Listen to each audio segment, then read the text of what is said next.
Mi invitado ha descubierto el misterio del Código Hiram. Muchos reconocen este nombre de la Biblia, pero no entienden que esto es un misterio que estuvo mucho tiempo escondido. No entienden que esta es la clave para el favor extremo. ¿Alguien aquí está interesado en el favor extremo?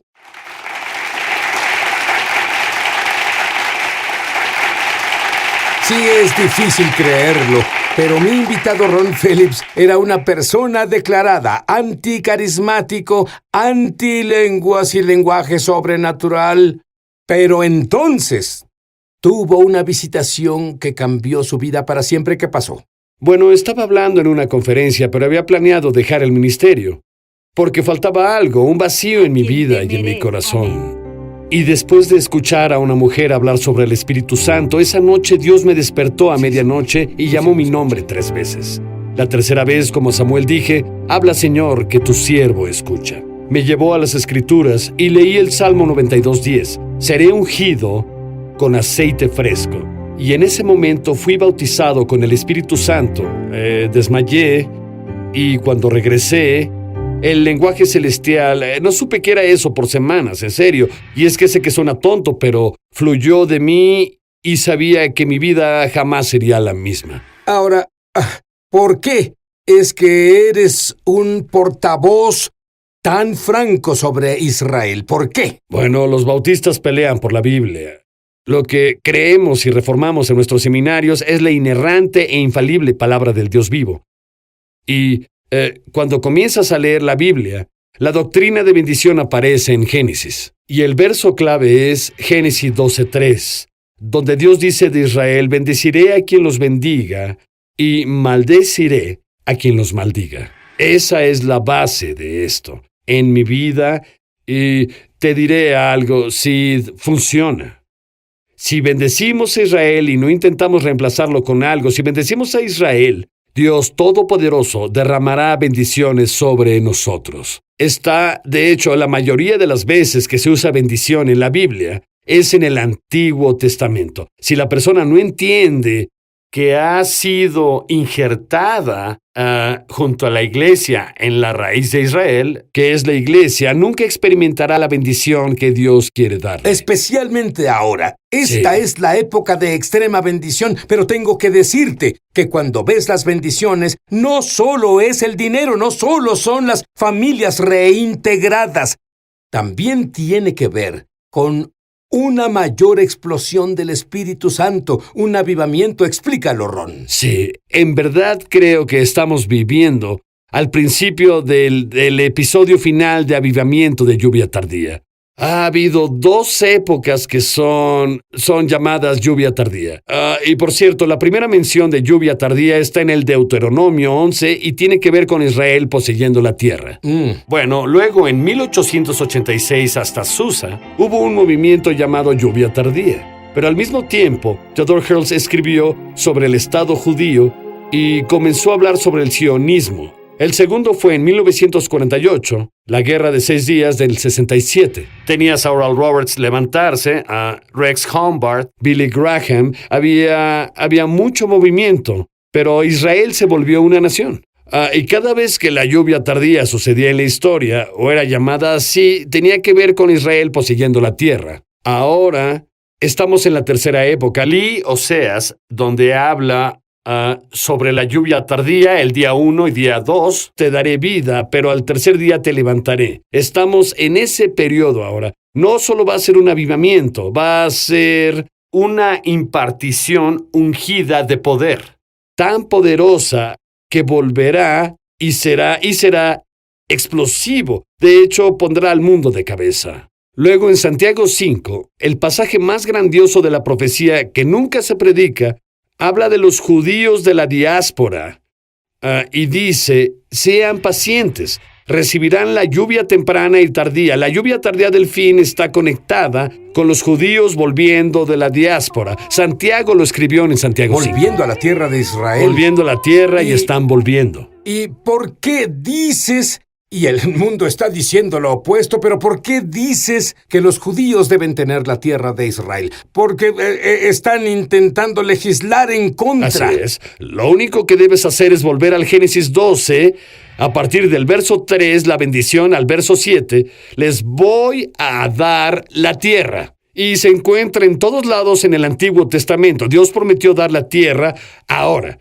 La posesión de la tierra nunca ha sido cuestionada en las Escrituras por los judíos, es suya. La posesión de la tierra, a veces por el pecado, tuvieron que dejarla y volver, pero nunca ha habido una disputa en la Biblia. Les pertenece totalmente y más de lo que poseen ahora.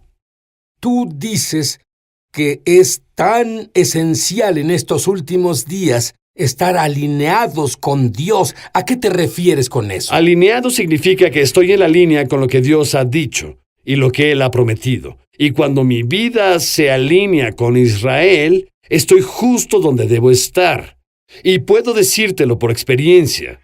Eso trae una tremenda bendición, no solo favor financiero, también trae salud, trae revelación de Dios. No puedes estudiar la Biblia adecuadamente si no crees que Israel tiene derecho a esa tierra y entiendes las raíces de nuestra fe en Israel. Hay dos extremos. Parece que a los creyentes les gusta ir a los extremos. Un extremo es que amas a los judíos y amas a Israel tanto que te inventas la creencia de que hay dos pactos. Hay un pacto para los judíos y hay un pacto para todos los demás. El único problema es que no está en la Biblia. ¿Crees que los judíos van al cielo solo basados en el Antiguo Testamento? ¿Qué le dirías a alguien que piensa eso? Le diría que no es así, que tienes que nacer de nuevo. Jesús le dijo al judío Nicodemo, debes nacer de nuevo. No le dijo que podía quedarse bajo ese pacto en el que estaba. Y creo que en estos últimos días va a haber una gran cosecha. San Pablo en Romanos 9, 10 y 11 habló de Israel, amigos. Habla de Israel. Pero está el otro extremo. Sí. Algunos cristianos dicen que la iglesia reemplazó a Israel. ¿Qué les dirías a ellos? Es mentira. La iglesia, totalmente mentira. Es la doctrina más divisoria y condenable que encuentro hoy en día. Y es, por desgracia, muchos de mis amigos que creo que son salvados, pero están en la teología de la Reforma. Ellos creen que la iglesia es el nuevo Israel. Y la iglesia es una extensión de Israel. Fuimos injertados en Efesios 2, es una de tus frases favoritas. Somos un solo hombre, en Cristo. Pero no tomamos el lugar de Israel. Estamos injertados, pero todos necesitamos al Mesías, nuestro Salvador. Solo lee Romanos capítulo 11 y no puedes obtener esa conclusión. Dije, no puedes. No puedes. Ahora, algunos de ustedes están al borde de su asiento porque quieren saber sobre el favor extremo del código Hiram. Otros saben que Hiram era fenicio y piensan, ¿acaso hablo de cuando la fe inició? No es broma, pero cuéntame, ¿qué es quién es Hiram? ¿Cómo sabemos de él? ¿Y cuál es el misterio de ese favor extremo del código Hiram? Hay un tremendo misterio alrededor de Hiram. No sabemos mucho de él, salvo que su tumba aún está ahí, las cosas que construyó, aún hay restos en lo que ahora llamamos Líbano, Siria, en esa parte del mundo. Sabemos que eran grandes marineros y por alguna razón se conecta con David. De pronto está construyendo una casa a David cuando se vuelve rey y porque lo ama, dice la Biblia. Luego cuando David muere, él ayudó a Salomón a construir el templo e hicieron comercio juntos. Y estuvieron enviando barcos juntos. Es impresionante, sí. Pero en verdad lo que es abrumador para mí es que lo dice en la Biblia, que Hiram ayudó a estos dos reyes de Israel. Pero ¿qué repercusión tuvo para Hiram por su bendición a Israel? Es sorprendente porque al igual que hoy, la mayoría de las naciones a su alrededor los odiaban.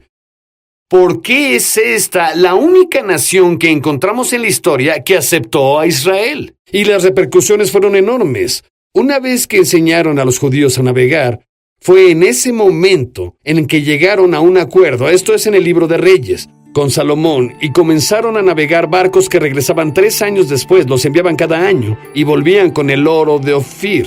Ellos traían el oro y las riquezas de África y de todo el mundo, y sabemos que Salomón se volvió tremendamente rico, y sabemos también que el reino de Fenicia se volvió rico, y debes recordar que Rebeca era sirofenicia, Raquel era sirofenicia, luego Naamán el leproso era sirofenicio. Jesús conoció, ¿por qué estaba ahí con la mujer sirofenicia que fue salvada? ¿Crees que las bendiciones pasaron incluso pero claro, a lo más hasta abajo? Hasta abajo. Sabes, cuando pienso en nuestro país, los Sí. Estados Unidos de América, Sí. seamos francos, yo creo que con todos los defectos que tenemos, somos la nación más bendecida.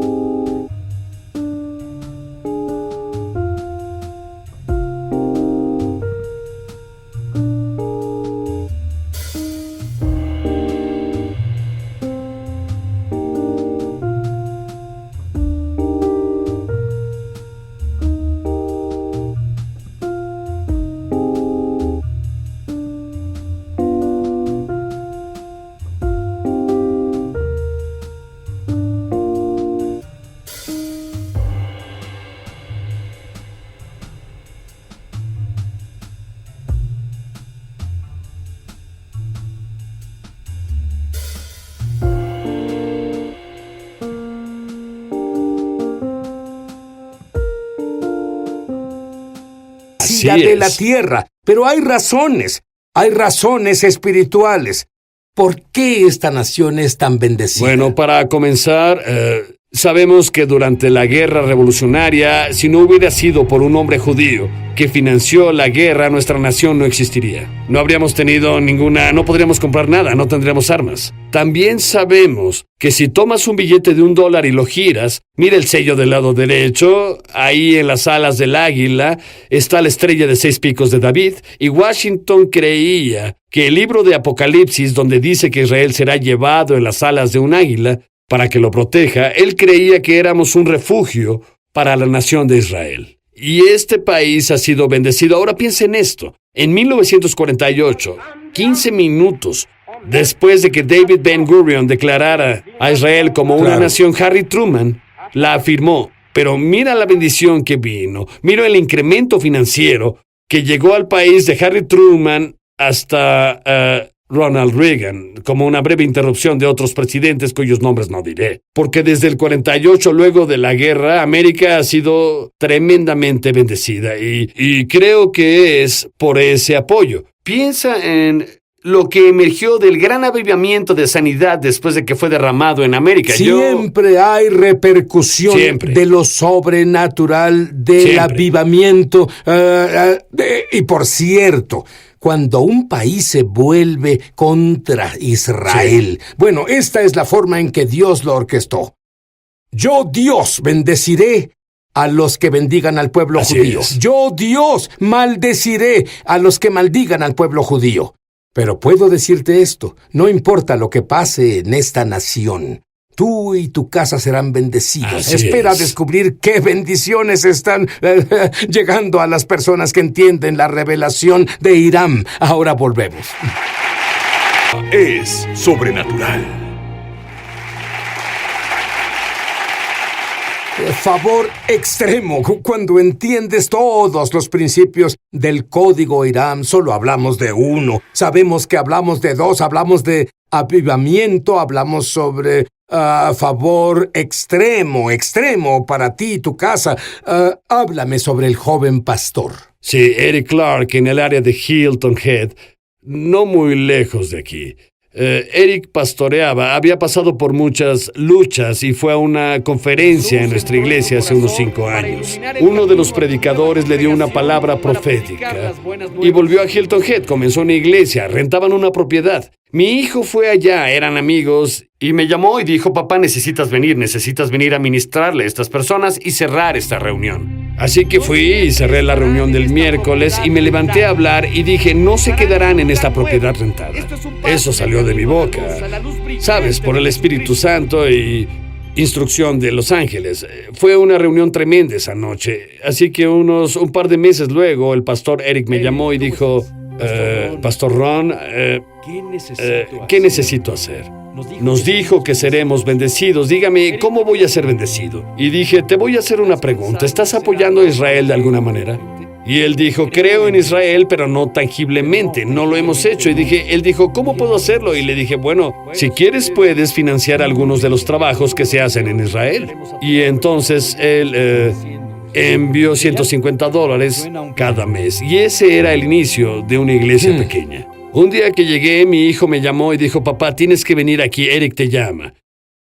Y un hombre entró ahí, el hijo de un ministro, cuyo padre había construido una iglesia y falleció. La iglesia había dejado de operar. Muchas hectáreas, edificios terminados, una propiedad entre 2 y 3 millones. Y arrojó las llaves en su escritorio y dijo, debemos 400,000 de esto. Si haces los pagos, puedes tenerla, y los pagos eran menos que su renta en la otra propiedad.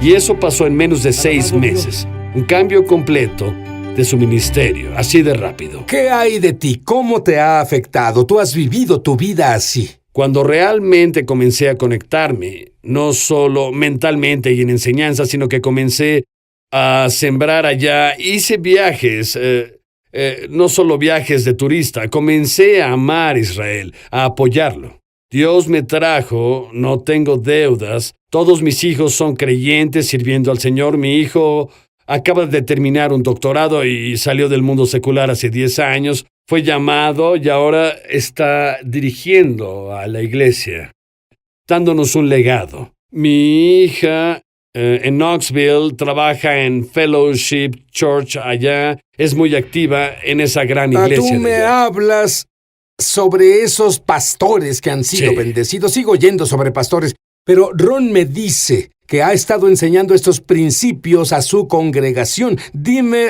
¿funciona con la persona promedio igual que con alguien en el ministerio? Sí, claro. Es esencial como entender el principio del diezmo. En Malaquías, donde Dios dijo, abriré las ventanas de los cielos y derramaré bendición. Esa revelación viene a través del pueblo judío a nosotros. Y yo tengo un querido amigo, él es contratista, no voy a decir su nombre, pero él estaba haciendo casas y luego cuando en verdad sembró, y se conectó con nuestra obra ahí en la iglesia, no solo en Israel, sino en todos lados. Ahora construye instalaciones multimillonarias. Su familia está en el negocio con él, tremendamente bendecido. Pero he visto a personas, tenemos a un chico que estaba en el nivel más bajo de su negocio en su carrera y fue promovido.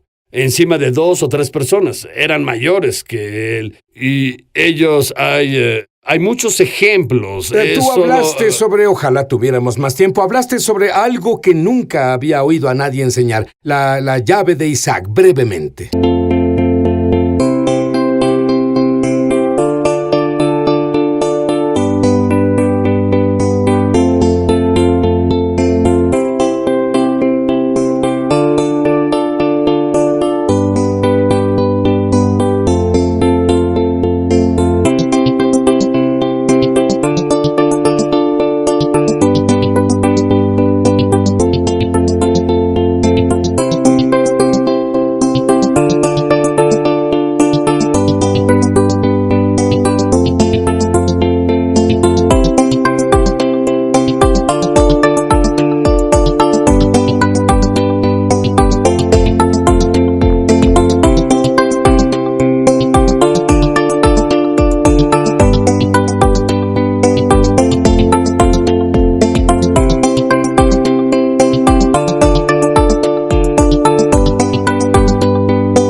Sí, rápido. Bueno, en la Biblia dice que Isaac sembró en una hambruna. Como nuestro tiempo ahora, cuando sentimos, especialmente en la clase media y media baja, parece que incluso el seguro social fue reducido por primera vez este año para ellos. Parece que pasan tiempos difíciles, están en una época de recortes. Este es el momento cuando Isaac sembró en Gerar y obtuvo una cosecha al 100 por 1 cuando lo hizo. Isaac es el hijo de la promesa y en verdad creo que cuando los tiempos difíciles llegan, debemos estar dispuestos a sembrar en un ministerio y a riesgo de... No es siempre... Damos limosnas. Las personas quieren darle a los pobres. Pero Dios dice, yo te pagaré por eso, 1 a 1. Pero la semilla sembrada es cuando alguien siembra en tu ministerio, que es buena tierra. Ahí es donde aumenta el 100 por 1, cuando viven una situación muy difícil y están dispuestos. No creo que Dios vaya a pedirte algo que no tienes, no soy uno de esos. Pero si puedes, siembra una semilla durante la época difícil en tu propia vida, en un ministerio fructífero. Ahí es cuando viene la multiplicación en nuestras vidas del favor y la bendición de Dios. Yo creo que si oras por los que están viendo ahora para que puedan alinearse y comiencen a operar en el favor extremo, las cosas van a cambiar justo ahora. Eso. Padre, ahora en el nombre de Jesucristo de Nazaret, que nuestras palabras se vuelvan fuego y aceite de unción, aceite fresco y un vino nuevo fluyen ahora. Señor, imparte el favor milagroso ahora. Señor, que aquellos que reciban este programa ahora no solo reciban conocimiento, sino, Señor, que reciban unción y favor y promoción. Y, Señor, deja que ellos aprendan lo que es tener la unción de Isaac y sembrar semillas en ministerios que tienen buena tierra, buen fruto en buena tierra. Y, Señor, yo oro por aquellos que se alinean. Ayúdalos, Señor, a salir de una doctrina que no apoya a Israel. Ayúdalos a estar en ministerios y apoyar ministerios que apoyan a Israel, como este. Y, Señor, te pido que la bendición y el favor sean liberados, no dentro de 10 años, sino en cuestión de días, semanas, y comiencen a ver los cambios, y algunos verán un milagro, Señor, incluso hoy. En el nombre de Jesucristo pedimos eso, y, Señor, oramos por la paz de Jerusalén y oramos por la salvación de judíos y gentiles, en el nombre de Jesús. Amén. La Biblia dice, oren por la paz de Jerusalén y prosperarán. Me encanta.